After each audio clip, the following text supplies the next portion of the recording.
દિશા ના હોય, અને દિશા ના હોય એની જોડે લાખો હજારો કરોડો લોકો હોય, જોડાયેલા હોય, તો પણ એનું કોઈ પરિણામ ના હોય. દિશાહીન કોંગ્રેસ કે જેને છેલ્લા ઘણા વર્ષોથી દેશના હિત માટે, દેશના લોકોના કલ્યાણ માટે જે કામ કરવું જોઈએ એનો વિચાર સુધા પણ મિત્રો નથી કર્યો. મિત્રો હમણાં બધા આપણે વાત કરતા હતા, હમણાં લવિંગજી ભાષણ કરતા હતા કે આપણે કાંકરેજમાં નર્મદાનું પાણી આવ્યું, રાધનપુરમાં આવ્યું, હાતલપુરમાં આવ્યું.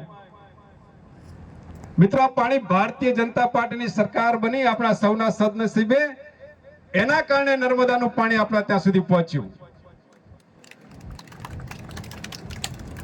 મિત્રો આપણા કાંકરેજમાં 2006 માં પાણી આવ્યું, બરાબર લવિંગજી? આપણે બધાએ વધાવ્યું હતું ભેગા થઈને હારીજવાળા રોડ પર. અને એ પહેલા તો ખાલી વાત જ છોડો ને, એના કઈ વાત ચર્ચા કરવા જઈશું તો એટલે 2006 માં આવ્યું. આજે 2026, કેટલા વર્ષ થયા? 20 વર્ષ. 20 વર્ષમાં નર્મદાનું પાણી આવવાથી આપણા ત્યાં આટલું અદ્ભુત પરિવર્તન થયું. સામાન્ય લોકોના જીવનમાં પરિવર્તન થયું, પ્રગતિ થઈ.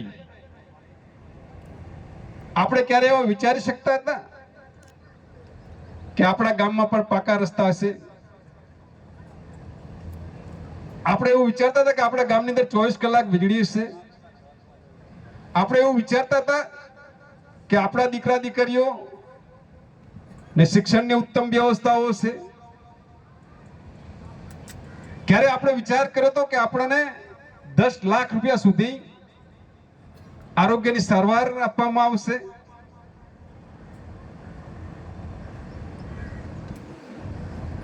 સરકાર એટલે કોઈ જવાબદારી નહીં એવી કોંગ્રેસની સરકારમાં વાતાવરણ હતું.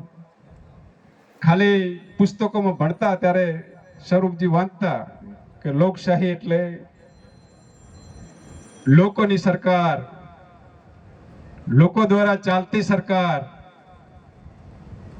લોકો માટે ની સરકાર, એને લોકશાહી કહેવાય. મિત્રો ફક્ત ને ફક્ત કાગળ પર હતું. ભારતીય જનતા પાર્ટી ની સરકાર આવ્યા પછી લોકોની સરકાર છે એવું લોકોને અનુભૂતિ થઈ, સાથે સાથે પ્રગતિ થઈ. મિત્રો જો આ દેશ 1947 માં આઝાદ થયો, 1951 માં સરકારો બની, 75 વર્ષ જેટલો સમયગાળો થયો, એમાંથી લગભગ 50 વર્ષથી પણ વધારે શાસન કોંગ્રેસની સરકારે કર્યું. જો આ બધી સુવિધાઓ આપણને 75 વર્ષ પહેલા મળી તો આપણે કેટલા લોકો સુખી ને સમૃદ્ધ હોત?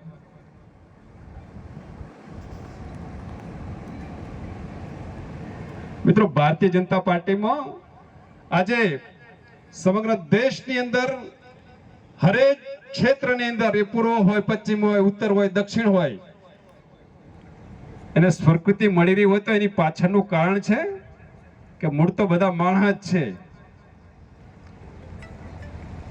બધાને ખબર પડે, કોઈ પણ વિચારધારા માનતા હોય નાગરજી, પણ કામ કોણ આવે છે કે ભાજપ? કોની સરકાર કામ આવે છે કે ભાજપની સરકાર? એટલે રસિકજી એ બધા ચિંતા કરતા હતા પ્રધાનજી કે ઠાકોરો કેમ વળતા નથી. હવે ઠાકોરોને સમજણ પડી જાય છે રસિકજી. હવે ઠાકોરોને સમજણ પડી ગઈ છે.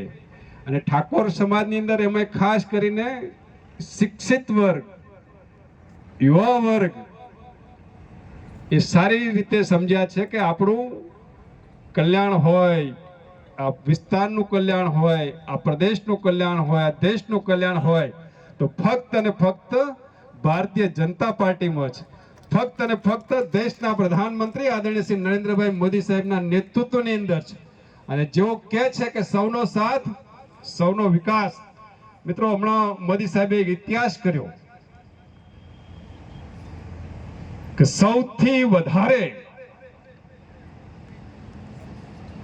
મુખ્યમંત્રી અને પ્રધાનમંત્રી નો સેવાકાળ હોય તો મોદી સાહેબ નો,